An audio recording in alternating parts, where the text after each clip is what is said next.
I think we have to accept the fact that we are in an age in which civic life is in a bad state. We have to also recognize that civic life is in a bad state because the very moneyed interests I'm talking about worked in a concerted way to put it in a bad state, starting in the 1970s to push deregulation, push for tax cuts for rich people, that created a world in which social problems multiplied, government could do less about them, and then philanthropists were the only white knights on the scene to say, well, I can fill the gap. Right. You created the gap, Yes. right? I mean, it's amazing for Google to say, like, we want to fight for an America in which the news business can flourish better. You killed the news business. You have an abusive monopoly in online advertising. You are deoxygenating any other industry or player that relies on online ads.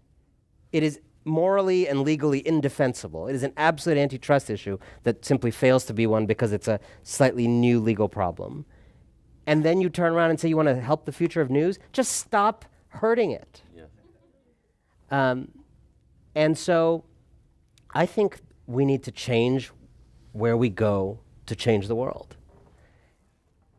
No one owes you a highly functional government. If you find your government dysfunctional, go make it more functional. And that doesn't mean just running for office. There's a, I quote this woman at the book, Chiara Cordelli is a political philosopher at the University of Chicago, and she says, you got to create the conditions, work to create the conditions where we can solve problems publicly again. That means training people to run for office. That means working to get the money out of politics. That means building movements. I always say to people, you're not really in a movement with people if you haven't barbecued with them, right? We have a lot of simulation of citizenship in our time. Our phones make us think we're citizens. We're not actually connected to any of those people. We're liking and poking and sharing and commenting. We're not in a movement with those people. The people in the civil rights movement, the people in the women's suffrage movement, they actually knew each other.